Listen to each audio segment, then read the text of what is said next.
Nelamangala police ಉಪನ ವಿರುದ್ಧ 25 ಕೋಟಿಯ ಜಮೀನು ಪರಬಾರಿ ಆರೋಪ.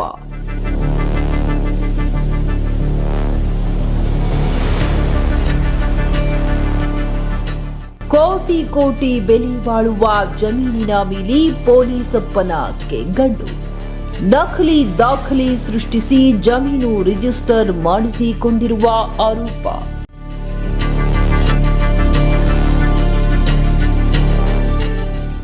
ಸುಮಾರು 25 ಕೋಟಿಯ ಜಮೀನು ಪರಬಾರಿ ಆರೋಪ. 3-4 ಜನರಿಂದ ಒಟ್ಟು 8 ಎಕರೆ ಭೂಮಿ ರಿಜಿಸ್ಟರ್. ಮೂಲ ಮಾಲೀಕನಿಗೆ ಗೊತ್ತಿಲ್ಲದೆ 8 ಎಕರೆ ಭೂಮಿ ಲಪಟಾಯಿಸಿರುವ ಪೊಲೀಸಪ್ಪ ಅಂಠಿ. ನೆಲಮಂಗಲ ಗ್ರಾಮಾಂತರ ಠಾಣೆಯ ಹೆಡ್ ಕಾನ್ಸ್ಟೇಬಲ್ ಗಿರಿಜೇಶ್ ಮೇಲೆ ಎಫ್ಐಆರ್ ದಾಖಲು. ಜೊತೆಗೆ ಮನೋಜ್, ರೋಹಿಣಿ ಸೇರಿದಂತೆ ಹಲವರ ಮೇಲೆ ಎಫ್ಐಆರ್ ದಾಖಲು.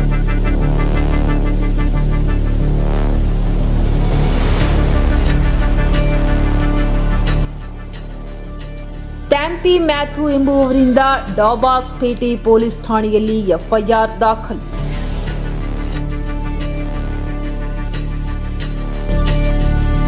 ಟ್ಯಾಂಪಿ ಮ್ಯಾಥ್ಯೂ ಹೆಸರಿನಲ್ಲಿ ದಾಬಾಸ್ಪೇಟೆ ಮಾಚನಹಳ್ಳಿ ಗ್ರಾಮದಲ್ಲಿರುವ 8 ಎಕರೆ ಜಮೀನು.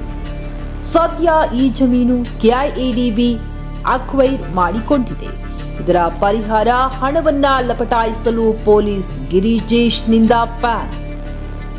ರಿಜಿಸ್ಟರ್ ಮಾಡಿಕೊಡದೇ ಇದ್ರೂ ಪಹಣಿಯಲ್ಲಿ ಗಿರಿಜೇಶ್ ಹಾಗೂ ಇನ್ನೊಬ್ಬರ ಹೆಸರಿನಲ್ಲಿ ಪಹಣಿ ಕೂರಿಸಿ ಅಕ್ರಮ.